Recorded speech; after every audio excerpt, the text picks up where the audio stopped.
تو کہتے ہیں ایک گھر لینا جائز ہے, باقی گھر لینا جائز نہیں ہے, کیونکہ ایک گھر آپ کی بنیادی ضرورت ہے, اس لیے سودی قرضہ لینا جائز ہے.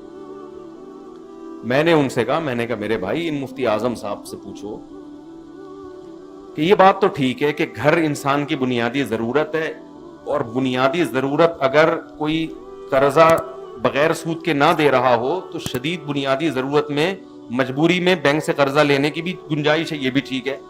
لیکن یہ کون سی حدیث میں ہے کہ اپنا گھر ہونا بنیادی ضرورت ہے؟ لوگ رینٹ پہ جو رہ رہے ہیں, کرائے پہ رہ رہے ہیں, تو ان کے لیے مورگیج پہ ذاتی گھر خریدنا جائز نہیں ہے. یہ تو آپ نے فرض کر لیا کہ ذاتی گھر کا ہونا, دیکھو اسلام یہ مانتا ہے کہ روڈ پہ گھر انسان کی بیسک ضرورت ہے, لیکن یہ دیوار میری ذاتی ہو, یہ ٹائل میری ہو, یہ لیٹرین میرا ہو, یہ نل کا کیا ہو, یہ میرا کہاں سے آپ کی ضرورت آ گئی؟ یہ کون سی حدیث میں ہے؟ تو میں نے کہا بھائی اگر آپ کرایہ دے سکتے ہو کرائے کے گھر پہ حلال طریقے سے رہ کے, تو آپ کے لیے مورگیج پہ گھر لینا جائز نہیں ہے. ہوس کو ضرورتیں بنایا ہوا ہے. میں کہتا ہوں ٹھیک ہے آپ کے پاس اللہ نے بہت دیا, آپ اپنا گھر خریدو, منع نہیں کر رہے, اسلام منع نہیں کر رہا, لیکن اس کو بیسک ضرورت مت سمجھو. یہ ایسے ہی ہے جیسے اپنی گاڑی ہونا انسان کی بنیادی ضرورت. او بھائی کنوینس کا ہونا تو بنیادی ضرورت ہے. اس زمانے میں آپ کا آفس اگر صدر میں ہے تو پیدل نہیں جا سکتے, ایک ہی دفعہ جاؤ گے, اس کے بعد گھر واپس. اب کوئی کہ پرانے زمانے میں چونکہ اتنے لمبے, جب موسیٰ علیہ السلام یہاں سے دوسرے مدین پیدل چلے گئے تھے, تو تم پٹیل پاڑا پیدل کیوں نہیں جا سکتے اپنے آفس میں؟ لوگ بول سکتے ہیں نا بھائی, ہم ان کو یہ کہیں گے وہ ایک دفعہ جائے گا اور ایک دفعہ آئے گا, اگلے دن جانے کے قابل نہیں. ہونا تو بیسک ضرورت ہے, لیکن یہ ضرورت W11 سے پوری ہو جاتی.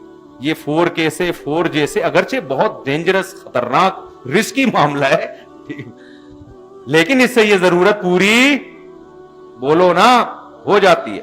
یہ جو حدیث آتی ہے نا, نبی صلی اللہ علیہ وسلم نے فرمایا لو انکم تتوکلون علی اللہ, بڑی پیاری حدیث ہے, بڑا مزہ آتا ہے پڑھنے میں, سننے میں. تشریح میں مزہ نہیں آئے گا, مجھے تو آئے گا, آپ کو سننے میں مزہ نہیں آئے گا تشریح کے.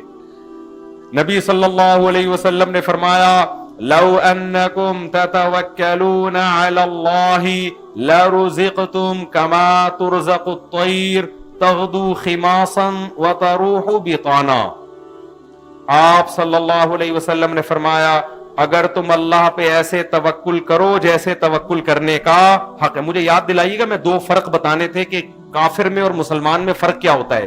اسباب وہ بھی اختیار کرتے ہیں اور اسباب ہم بھی, تو پھر ان میں اور ہم میں فرق کیا؟ ایک میں نے بتا دیا, دوسرا رہ نہ جائے. تو آپ صلی اللہ علیہ وسلم نے فرمایا اگر تم اللہ پہ ایسے توکل کرو جیسے توکل کرنے کا حق ہے, تمہیں ایسے رزق ملے گا جیسے پرندوں کو ملتا ہے, صبح خالی پیٹ نکلتے ہیں اور شام کو بھرے ہوئے پیٹ لوٹتے ہیں. آئی بات سمجھ میں؟ ان کو جیسے ان کی ضرورتیں پوری ہوتی ہیں, تمہاری بھی کیا ہوں گی؟ پوری. لوگ یہ حدیث سن کے بڑے خوش ہو جاتے ہیں, یار اللہ پہ توکل کرنا چاہیے, گاڑی بھی آ جائے گی ہے بھائی, لینڈ کروزر بھی آ جائے گی, کیونکہ حدیث میں آتا ہے. اب پرندے کو تو ضرورت نہیں نا لینڈ کروزر کی, اس لیے اس کا تذکرہ نہیں آ رہا. ہماری تو بنیادی ضرورت لینڈ کروزر بھی ہے, ہماری بنیادی ضرورت 4 شادیاں بھی ہے, ہماری بنیادی ضرورت جو ہے وہ بزنس بھی ہے, اور یہ بھی ہے اور وہ بھی ہے. تو ہم اللہ پہ توکل کریں گے تو ساری چیزیں ہمیں کیا ہو جائیں گی؟ مل جائیں گی. تو یہ تشریح نہیں ہے. تشریح یہی ہے کہ پرندہ اپنی طبعی لائف پوری کر کے جاتا ہے, اس کی ساری بیسک ضرورتیں بولو پوری ہوتی ہیں, جبکہ نظر نہیں آ رہی ہوتی. نظر نہیں آ رہی. پرندہ جب صبح گھونسلے سے اڑتا ہے, اس کو کتنا باجرہ چاہیے, اس کو تو پوری ایک فیڈ ہے اس کی, اتنے پروٹین چاہیے, اتنا کیلشیم چاہیے. کہیں بھی باجرہ دانہ نظر نہیں آ رہا ہوتا. وہ صبح جاتا ہے, کبھی کہیں کچھ کبھی کہیں کچھ, ہوتے ہوتے جب شام کو آتا ہے نا, اس کا پوٹا طبیعت سے کیا ہوتا ہے؟ بھرا ہوا. پھر کیا ہوتا ہے جب پرندہ بالغ ہوتا ہے اور اس کی مادہ بالغ ہوتی ہے, تو ان میں ڈیزائرز پیدا ہوتی ہیں. وہ ڈیزائرز بھی اللہ پوری کرنے کا انتظام, بولو نا, نر کے لیے مادہ کا, مادہ کے لیے نر کا انتظام.